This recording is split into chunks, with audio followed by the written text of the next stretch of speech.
ይሄ ማንም አልገባበትም ቤቱ አልገባበትም አዲስ እንዳታደሰ ነው ማለት ነው ባለ አንድ መኝታ ነው ባለ ሁለት ሆኖ የተሰራ ነው ባለ ሁለት ሆኖ የተሰራው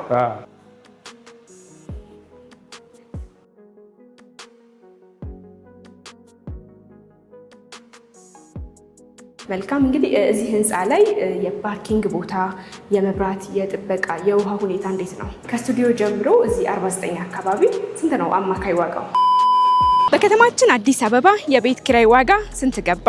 በርግጥ እንዳለበት አካባቢ እንደ ቤቱ ሁኔታ ዋጋው ቢለያይም አሁን እኔ የተገኘሁበት አያት 49 የሚከራዩ ኮንዶሚኒየሞች ዋጋቸው ስንት ነው? ቤቶቹስ ምን ይመስላሉ የሚለውን ውስጥ ድረስ አብረን ዘልቀን የምናይ ይሆናል። በቀጣይ ደግሞ የት አካባቢ የቤት ኪራይ ዋጋ እንድንሰራልዎት እንደሚፈልጉ ኮሜንት መስጫው ላይ ያሳውቁን። ፕሮግራሙን ወደ እናንተ እያደረስ ቆይታ ማደርገው እኔ ኤደን ነኝ። ቻናላችን ደግሞ ገበያ ዞን ነው። ሰብስክራይብ እያደረጋችሁ አብራችሁን ቆዩ።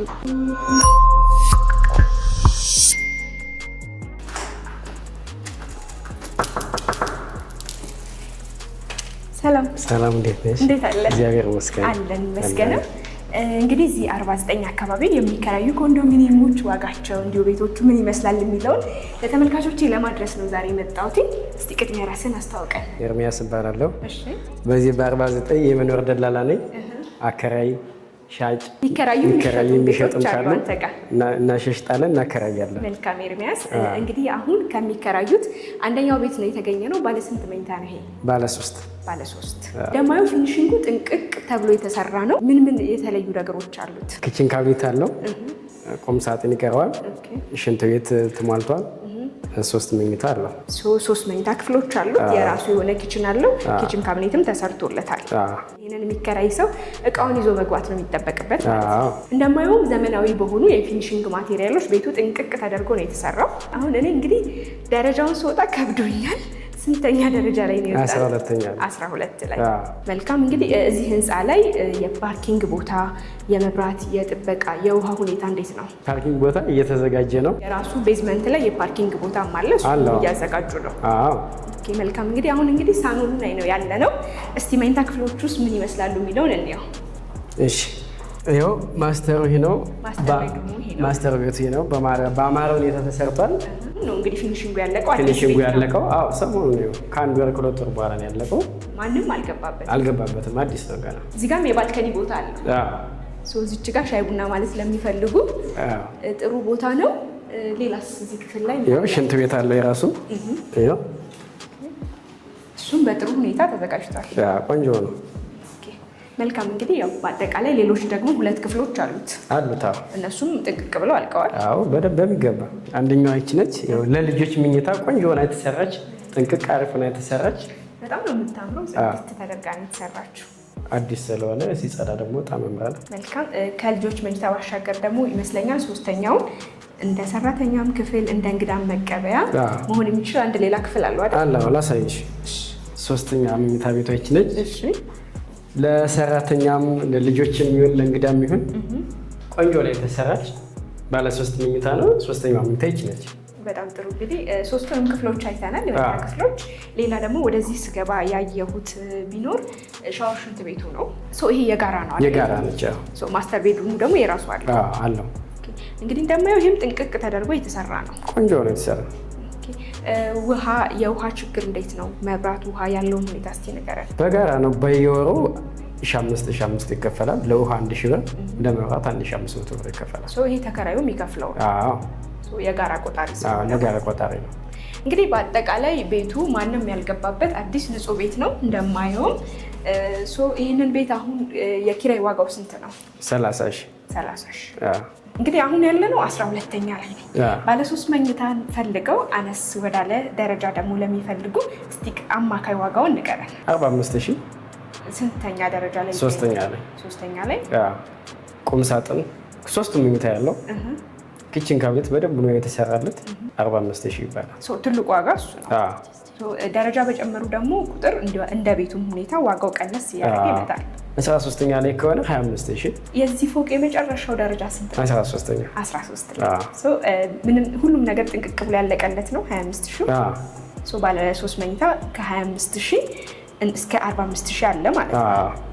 መልካም። እሺ እንግዲህ አሁን ባለ 3 ላይ ነን። ምናልባት ደግሞ ባለ 2 ለሚፈልጉ እሱንም እስቲ እንደየደረጃው ሁኔታ አማካይ ዋጋውን ንገረን። አሁን 7ኛ ላይ 35,000 7ኛ ላይ 35,000 ከፍ ሲሉስ? ከፍ ሲሉ 25,000 ከ25,000 ጀምሮ የሚከራይ ቤት አሉ ማለት ነው። መልካም። እሺ እንግዲህ ከዚህ ባሻገር ምናልባት አንድ የመጨረሻ የምናየው ሌላ ቤት አለ። ወደ እሱ እናምራ።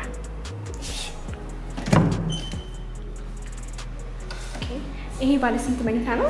ባለ 1 መኝታ። ሙሉ ነገሩ ፊኒሺንጉ ተጠናቋል። ቆንጆ ነው፣ አሪፍ ነው። እንቅቁ የተሰራ ቤት ነው። ባለ 1 መኝታ ነው።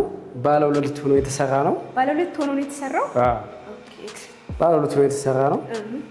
የእንግዳ ማረፊያም የሰራተኛ ማደሪያም ይሆናል መሆን ይችላል። ክችን ካብሌት አለው። ቁም ሳጥንም ተገጠመለትም 9ኛ ላይ ይገኛል ማለት ነው። አሁን እንግዲህ 9ኛ ላይ ነው የምንገኘው። እንደሚታየውም ቤቱ ጥንቅቅ ተደርጎ የተሰራ ነው። ምናልባት እስቲ ሌሎችን ክፍሎች ደግሞ እንይ። እሺ ማስተር ቤት ይሄ ነው። አንደኛው መኝታ። ኦኬ ይሄ ማስተር ቤድሩም ነው። ደስ ይላል። ያለው ብርሃን ያገኛል። ቆንጆ ነው። ቆንጆ ነው የተሰራ ነው። ከዚህ ባሻገር ደግሞ አንድ ክፍል ሞልቶለታል ብለኸኛል።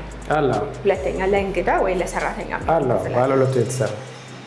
ያው እንደሚታየው ይሄኛው ክፍል የቁም ሳጥን የለውም። በተመሳሳይ መልኩ ኪችን ካቢኔት ውስጥ ተገጥሟል። ኪችኑ ላይ ተገጥሟል። ኪችን ላይ ተሟልቷል። ተሟልቷል። ቁም ሳጥን ማስገጠም ከፈለጉ እዚህ ላይ ማስቀመጥ ይችላሉ። የራሳቸውን ቢኖር እዚህ ማስቀመጥ ይችላሉ። ይሄ ማንም አልገባበትም። ቤቱ አልገባበትም። አዲስ እንዳታደሰ ነው ማለት ነው። መልካም እንግዲህ ከዚህ ባሻገር ይህን ቤት መከራየት ለሚፈልጉ 9ኛ ላይ ነው የሚገኘው። ዋጋው ስንት ነው? 25,000። የምን ያህል ጊዜ መክፈል ይጠበቅባቸዋል? ክፍያ የ2 ወር ነው። የ2 ወር ከፍለው መግባት ይችላሉ። የ2 ወር ቅድሚያ ከፍለው መግባት ይችላሉ። ክፍያ የ2 ወር። መልካም እንግዲህ በተመሳሳይ እንደዚህ ባለ 1 መኝታዎች ደረጃቸው ዝቅ ያለም ለሚፈልጉ እስቲ አማካይ ዋጋቸውን ንገረን። ለምሳሌ 5ኛ 30,000 ብር። 5ኛ ላይ 30,000። ኪችን ካብሌት የተሞላለት ቁም ሳጥን እንደዚህ የለውም። ባለ 2 መኝታ ነው የተሰራ። ዋጋው 30,000። እንግዲህ እዚህ 40/60 ኮንዶሚኒየም ላይ በብዛት ቤቶቹ ከ3 ጀምሮ ነው አይደል የሚጀምሩት? ከ3 ጀምሮ አሁን ያለንበት ህንፃ ከፍታው 13 ነው። 13 ነው። ምናልባት እንዲሁ አነስ ያለ በጀት ኖሮት ባለ 1 መኝታ መከራየት ቢፈልግ እንደ መጨረሻው ወለል ላይ ስንት ነው ዋጋው? 13,000 ተከራይቷል።